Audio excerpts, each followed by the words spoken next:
এটা কি আপেল। এটা এখন কত অংশ? এক অংশ। এটা কি এটা কত অংশ? ভগ্নাংশ বলতে আমরা কি বুঝবো? কোন একটি পূর্ণ সংখ্যার অংশ বা খণ্ডকে বলা হয় ভগ্নাংশ। কোন একটি পূর্ণ সংখ্যার অংশ বা খণ্ডকে বলা হয় ভগ্নাংশ। ভগ্নাংশ ইংরেজি কি আছে? ফ্র্যাকশন। এটা একটা এগুলি এখন কত অংশ আছে? এগুলিকে যদি আমি টুকরো করি তখন সেগুলোই দেব ভগ্নাংশ। বুঝা গেছে? আমি সবার আগে আপেলটাকে টুকরো করি। তোমরা সবাই ফলো করো। সবাই আপেল খাও। আপেল সবাই প্রিয় জিনিস। দেখো আপেলটা আমি কাটছি, দেখো আমার হাতের উপরে কাটছি।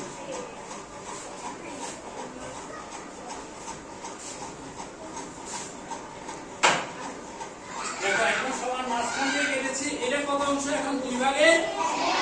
এটা হচ্ছে দুই ভাগে অংশ। তাহলে প্রথমে আপেলটা ছিল এক, এখন হয়ে গেছে কত? এটা হয়ে গেছে পূর্ণ অংশ থেকে এটা হয়ে গেছে ভগ্নাংশ। এবার আবার করি, আরেকটা অংশ করি। দেখো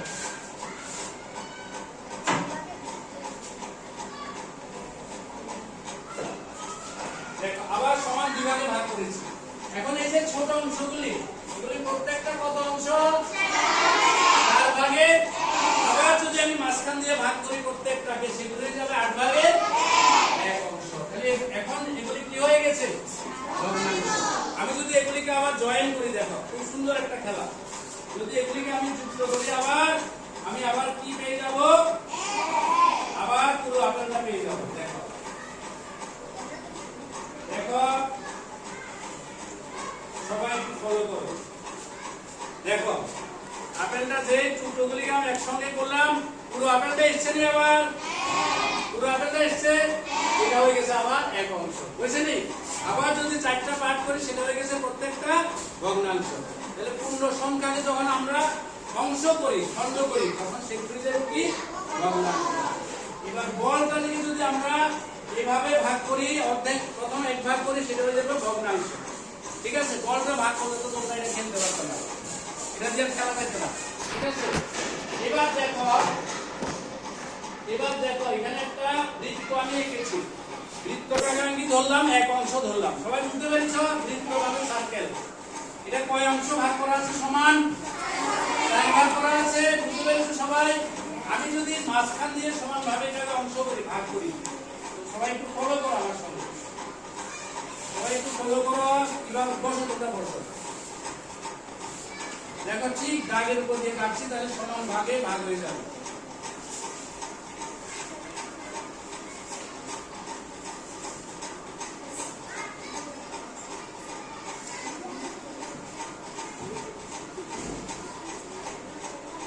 দেখো এখন প্রত্যেকটা প্রথমে ছিল 1 অংশ, এখন কত হয়েছে? এটা 2 ভাগে।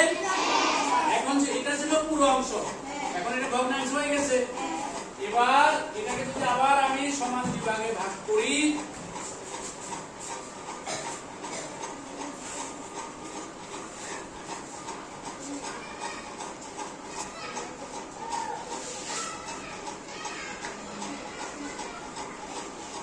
দেখো এগুলি প্রত্যেকটা কত অংশ হয়েছে? এখন দেখো লেখা আছে, প্রত্যেকটা কত অংশ হয়েছে?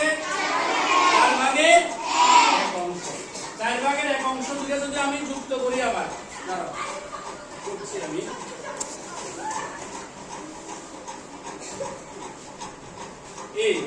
এই দেখো এই 4 ভাগের 1 অংশ দিয়ে যোগ করি যদি, আবার সেটা হয়ে যাবে 2 ভাগে 1 অংশ। এবার এটাও যদি আবার এটার সঙ্গে যুক্ত করে দিই, তখন হয়ে যাবে 1 অংশ। তাহলে প্রথমে সেটা ছিল পূর্ণ অংশ, পূর্ণ সংখ্যা। যেমন এটা পূর্ণ সংখ্যা, এটাকে যদি সমান 2 ভাগে ভাগ করি, সেটা হয়ে যাবে কি? ভগ্নাংশ। 2 ভাগের 1 অংশ মানে ভগ্নাংশ। এই যে আমি লিখলাম এখানে লিখলাম ধরো 4 ভাগের 1, 4 ভাগের 1। একটাকে আমরা কি বলি? উপরটাকে কি বলি? উপরটাকে বলি লব, নিচেরটাকে বলি হর। উপরেরটাকে বলি লব, নিচেরটাকে বলি হর। এই যে বৃত্তটা আছে, দেখো এটার মধ্যে সাদা অংশ কত আছে? 4 ভাগে। আর সবুজ কালার কত আছে? 4 ভাগে। দেখো এটা 3 অংশ আছে, সেজন্য এটা হচ্ছে 4 ভাগের 3 অংশ। এক অংশ 4 ভাগের মধ্যে এক অংশ আছে কি সাদা, তাহলে 4 ভাগের এক অংশ হচ্ছে সাদা অংশ, আর সবুজ অংশ কতটুকু আছে 4 ভাগের। এটা সবটা একটা পূর্ণ সংখ্যা, যেই আমি এটাকে সমান অংশে ভাগ করেছি সেটা হয়ে গেছে ভগ্নাংশ। তাহলে এগুলি এখন ভগ্নাংশে রূপান্তরিত হয়েছে। আচ্ছা বলো তো এটা কে কাটতে পারবে সুন্দর করে? আমি ভাগ করেছি শুধু কেজি দিয়ে সমান কিভাবে ভাগ করবে তোমরা মতো কেউ পারবে? সাহস করে আমি দেখিয়ে দেবো। আসো কে পারবে? একজন আসো, পারবে একজন কি আগে শুধু এদিকে আমি বলে ধরছি বুঝতে পারি তুমি করো উপর উপরে তুমি করো একদম দাগের উপর দিয়ে কাটো, দাগের উপর দিয়ে কাটো, কোনো ভয় নেই আমি আছি, কাটো। এটা ছিল এক অংশ, এখন দেখো দুই ভাগে যেতেছে না, এটা হয়ে যাবে 2 ভাগের 1 অংশ, তখন এটা হয়ে যাবে ভগ্নাংশ। একদম দাগের উপর দিয়ে হচ্ছে হচ্ছে সুন্দর হচ্ছে, ভেরি গুড ভেরি গুড।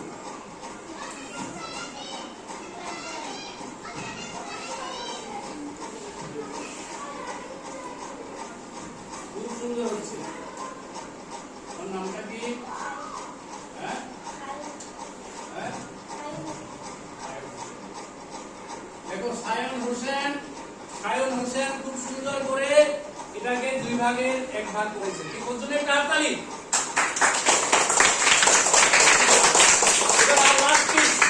একজন আসে যার আবার 2 ভাগে 2 ভাগ করবে, তখন এই যাবে 4 ভাগের 1 ভাগ। একজন আসো, ভয় লেগেছে? তোমার নামটা কি? তিথি। আসো তিথি, উপরে উঠো, দাগ বড় আমি ধরেছি, তুমি দাগ বড় কাটো কাটো।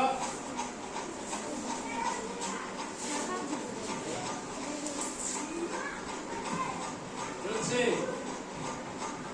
Very good.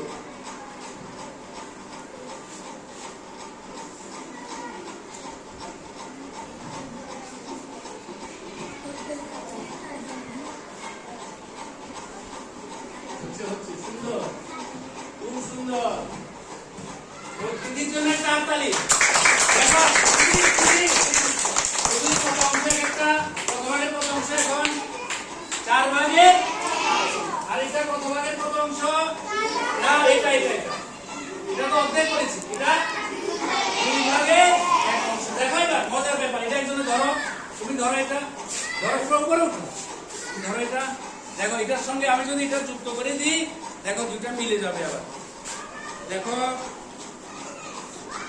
এই এটা ধরো, এটা ধরো, এটাও আমরা ধরি, এইভাবে ধরি। দেখো দেখো ভালো করে, এই দেখছো না মিলে গেছে। তাহলে প্রথমে ছিল 1 অংশ, 2 দিয়ে ভাগ করেছি 2 ভাগের 1 অংশ, আবার 4 ভাগ করেছি 4 ভাগের, আবার দেখো যখন এগুলির সঙ্গে বসিয়ে দিয়েছে আবার মিলে গেছে, দেখছো না? তাহলে আমরা আজকে কি শিখলাম? ভগ্নাংশ কি, কিভাবে ভগ্নাংশ তৈরি করতে হবে। ঠিক আছে, বুঝতে পেরেছো সবাই?